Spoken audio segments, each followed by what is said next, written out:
Hello, Peaceful Profits Nation. Welcome to the Peaceful Profits Podcast. I'm your host, Chanel Nielsen, and today we are joined by Tiago Faria. Tiago, welcome to the podcast. So glad to have you. It's a pleasure to be here, Chanel. Thank you so much for this opportunity.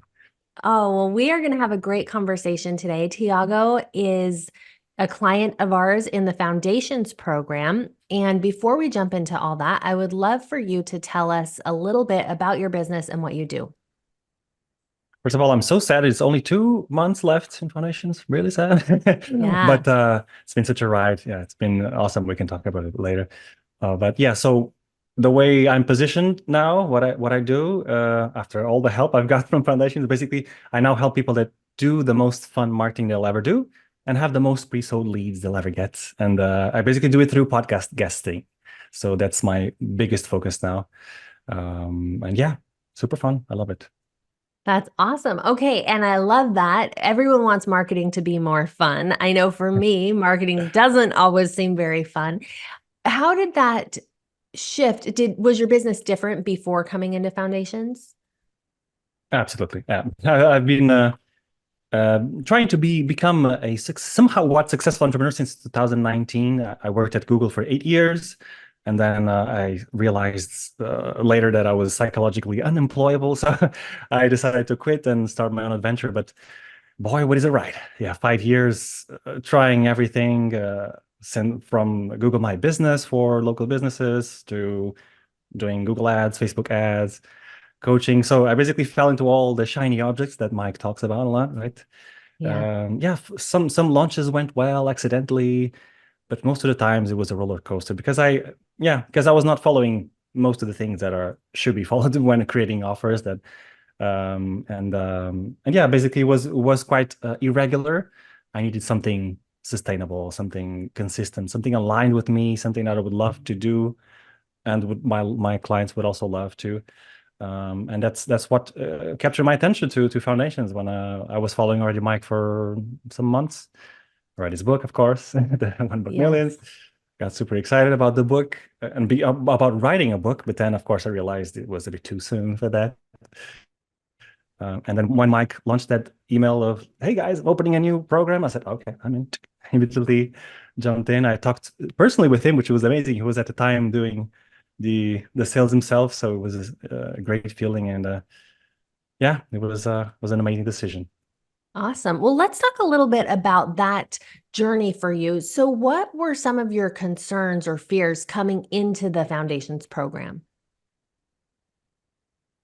Yeah, other than yeah, I was already tired of doing the very complex things like funnels and as I was trying all those things, very complicated, overly complicating my life and also my clients' lives at the time.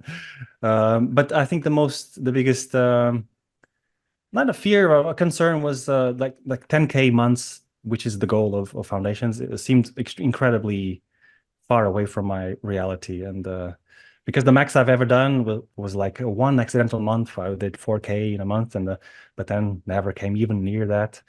The max I've sold was $900 program, so it seemed like a very far reality. Yeah, but somehow I just I really felt identified with Mike's vision and the way the simple way he puts things, and the genuine and realistic way of seeing things, and I really was attracted to it. And I just I felt very confident. Okay, something might come out of this, even if I don't reach the 10K months, which now I don't really care. um, but I felt that something could come out of it. But yeah, I think the biggest Yeah. fear was like very far. 10K, it's impossible now for my reality, Gotcha. especially in Portugal. It feels like something Yeah. unreachable. So Yeah. then what were your hopes or your goals coming into the program? Um, Well, the hopes, of course, is that I would get as close to that as possible, to the 10K, which would already be amazing for me and my family.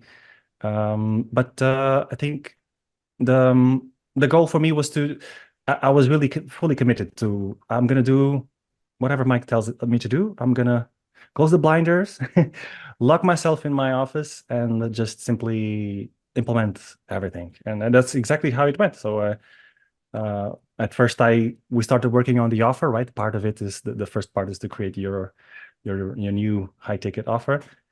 And yeah, I did everything by the book. I showed up in all the workshops, the offer workshops. I got through so many iterations. I think I was 5 in total Yeah. iterations of the offer, and completely different from the beginning. It's incredible how things mutate, because the more you interact with coaches, the more you put it out there, the more you interact with other colleagues in the program, you get to points that you would never go if you try to do it all on your own. It reaches different levels. I don't know how to explain it better, but if you don't go through such process, it's extremely hard to find something that you would be completely in love with, and it would be irresistible also for potential clients. Yeah. Yeah, I agree. I think we see that over and over in the foundations program is that the more you work on it and you put it out there in front of people, and whether that's, I mean, a combination of bringing it out to people, in marketing and sales, but also within the program to the coaches, to the other people in the foundations program, or even in implementations. We've now opened up this workshop to them. I mean, we've got this power comes from other people seeing things that you've missed.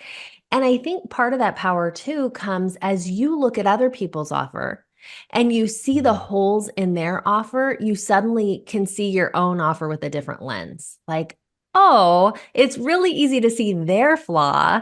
And now when you go back and look at your own offer, oh, yeah, there might be some flaws in my offer too, right? So I think that's really cool. And I have to say, we love, uh, you know, your coach has said so many good things about you, and this comes, I think, from what you just said. You came in fully committed. When people come ready to just, okay, what is the process? What is this program asking me to do? I'm going to just do it. That's when you're fun to work with, and also when you see results, right? So that combination is just magical. Now, what kind of things, you said you were going at it since 2019, really trying to make your business work. What kind of things had you tried before to make a go of it? Yeah, so I spent a lot of money on courses, as I said, shiny objects, right? Courses about how to create agencies, um, the copywriting courses, all the funnel things, and content creation as well. I did multiple. I'm a bit like this. So when I get obsessed about something, I fully commit, and I'm obsessed, and I do it until the end. So I did multiple 90-day challenges, to create. It actually was useful to some point, to create content. For example, the first 90-day challenge I did was about blogging. So I did 90 blog articles in 90 days, which was insane. But Wow. I got to a point where I could become proficient writing, and then I did on videos. I did 120 videos in 120 days on YouTube. So all of that got me a lot of skills, but it was a bit random skills, nothing related to anything. So that was basically me during those 5 years, trying lots of things, but never really truly committing to something to a point to give it, to give it the momentum until it starts really growing to a certain point. And I think that was one thing that this program changed in me, because the first few weeks I heard Mike saying that you should be doing something until it works, right? And not just try it a Mm, bit, like, if it works, I'll continue. If not, I'll just jump to another one. yeah. So I was obsessive, but just until a point. I wouldn't let it reach the potential it could. Um, and I would just get distracted by something else. Maybe because I also was not doing something that I love to do, like creating an offer that I really love, which is the one I have right now. Yeah. I think that also helps. Yeah, definitely. So, in that process, then, what was unresolved that Peaceful Profits has then helped you to resolve? Uh, yeah, I think it goes back to the creation of the offer. It's something that to creating a truly irresistible offer, something that, first of all, is good for you, right? This is something I never thought about, like an offer that is good for me. Okay, Mike put you in that perspective, that you need to be happy, you need to think about your future, how you want your business to look like. So was one very important thing for me, and but also that people would be excited about, something that was something very different, something that would solve a now problem that they're feeling right now. Basically, create an offer that you'll be proud of, and it will keep you, and also that will make you feel also very well, I'd say rewarded by it. So basically, pricing yourself properly, creating something that generates an actual, real, amazing transformation for people. So I think that the creation of the offer was really the unresolved part that makes everything else easier. I think once you have Yeah. that amazing offer, the rest is just a matter of putting eyes on it and talking to people, right? That's the easier part. Not easy, but it's the easier part when once you have a good offer. Yeah. So I love the way that you talk about your offer. And, even as we started off this conversation, eh, you have such a unique way of talking about your offer. And I wonder if you could walk us through a little bit just the progression, because I don't think that, you mentioned you had like 5 different iterations of your offer. Yeah, And I'm sure that this came out of that process, right? Do the most fun marketing you'll ever do. And then you said through the mechanism of podcasting. podcast. Now, I can imagine, because I see this a lot, that it would be easier. A lot of people want to lead with the mechanism. I help people do podcasting or Right. something like that. How did you come to this way of talking about your offer? Can you kind of walk us through, like, first I started here talking about it this way, and then how the evolution? Well, the version one had nothing to do with podcast guessing. Okay, the version Okay. one was what I thought would be interesting to bring to the program, was focusing like a lot on social media, on like direct messaging and selling through social media like that. It completely mutated when. Why did it mutate? Because as I said, I closed the blinders and did what Mike told me to do, which was podcast guesting. So in 4 months, I pitched myself for 67 podcasts, which Wow. was insane. I basically didn't do anything else in my business.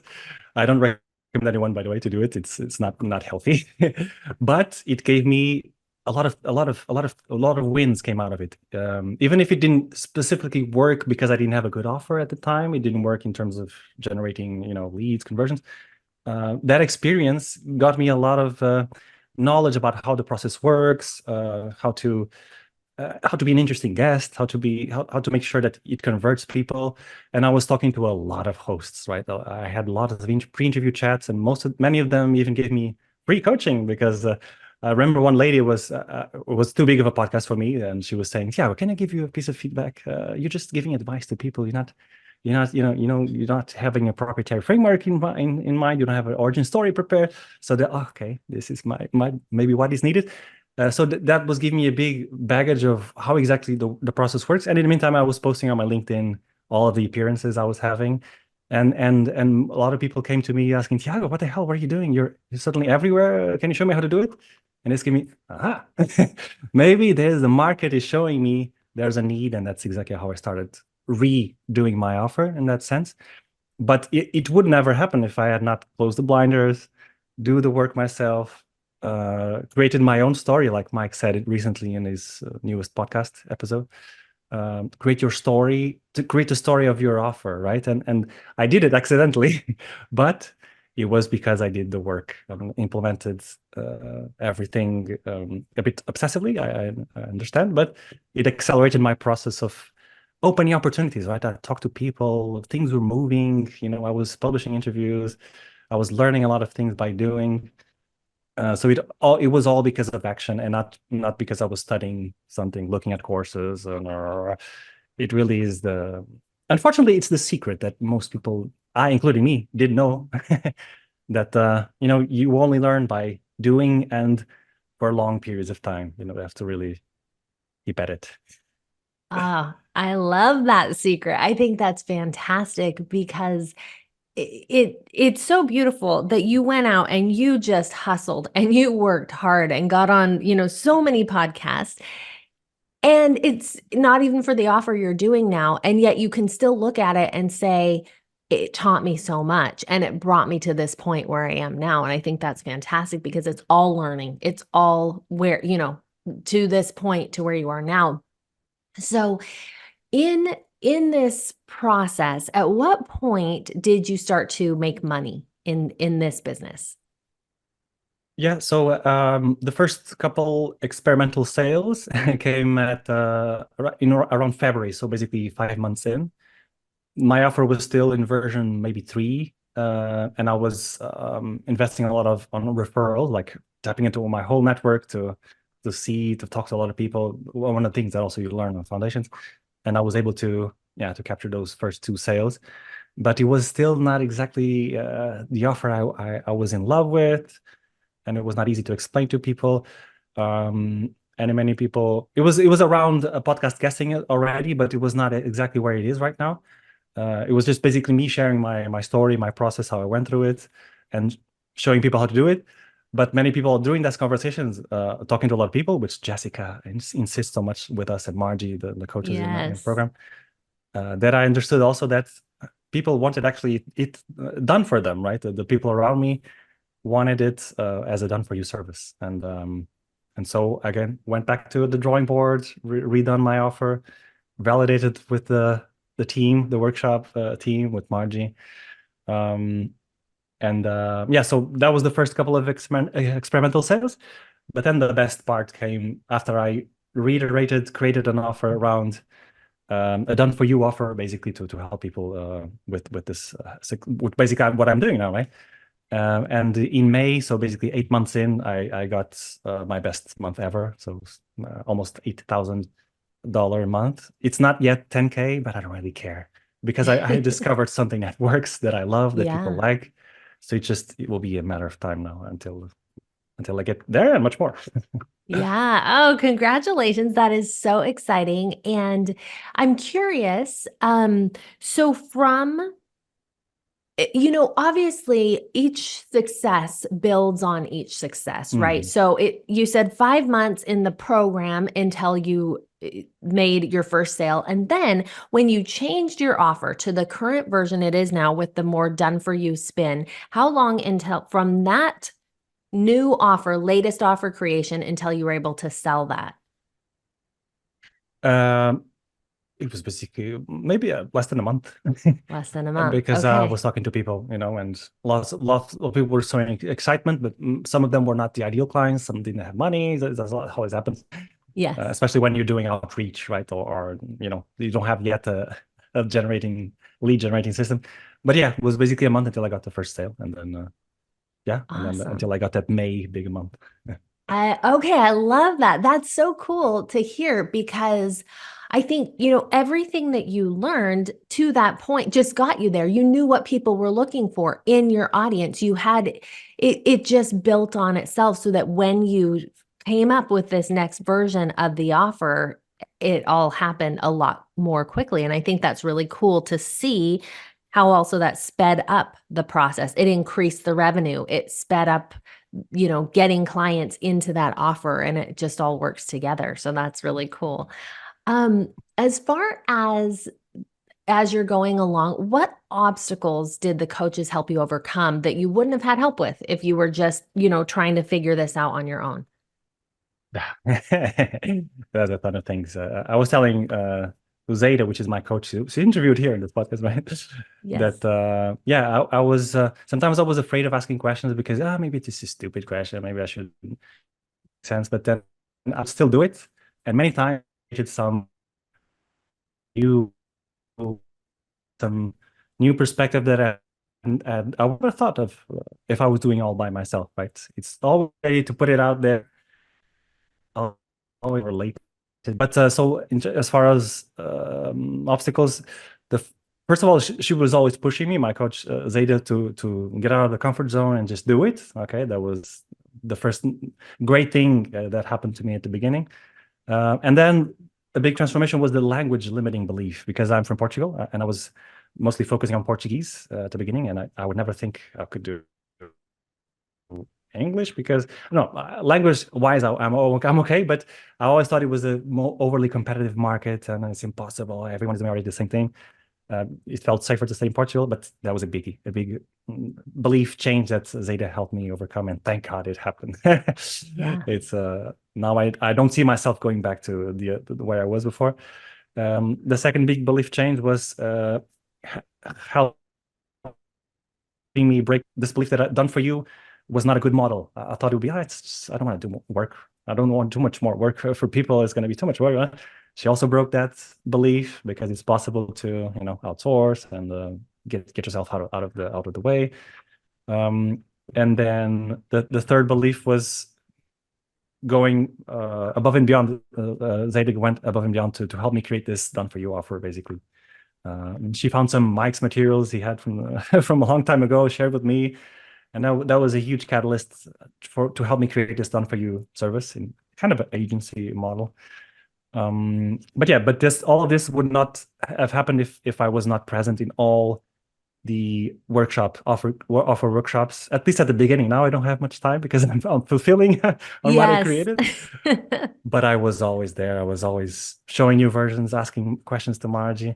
Even when I didn't have anything to ask, I would always be present to listen to others, like you said, and to sometimes a question would come to mind. I would ask there immediately, and I would get the answer. So yeah, those were the biggies, I think. And those are huge. And I love it. I love those little insights of the help along the way. I think that's really powerful. Now, overall, just having been in the Foundations program for going on a year now, what are your thoughts about the Foundations program? Yeah, I think it's well, the coaching part is really the biggest change catalyst, and if make me evolve really fast because of that point. But it's basically showed me that all you need is to create an amazing offer. Again, it goes back to that. Immediately tested with all the strategies that are shown in the program.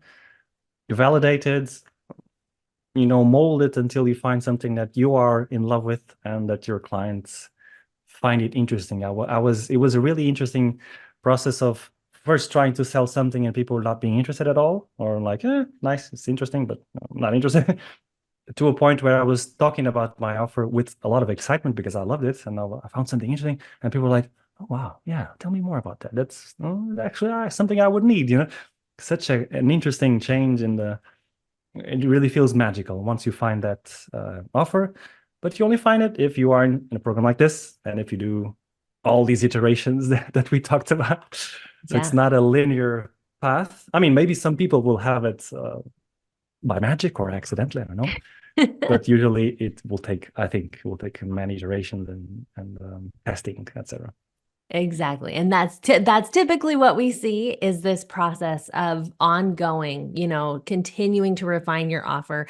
And it is made more powerful when exactly what you've said here is bringing it out to people, and getting that feedback is just going to make your offer so much stronger. So where can people find you, learn more about your work if they're interested in, working with you and podcasting, and your services? Tell us a little bit about that too.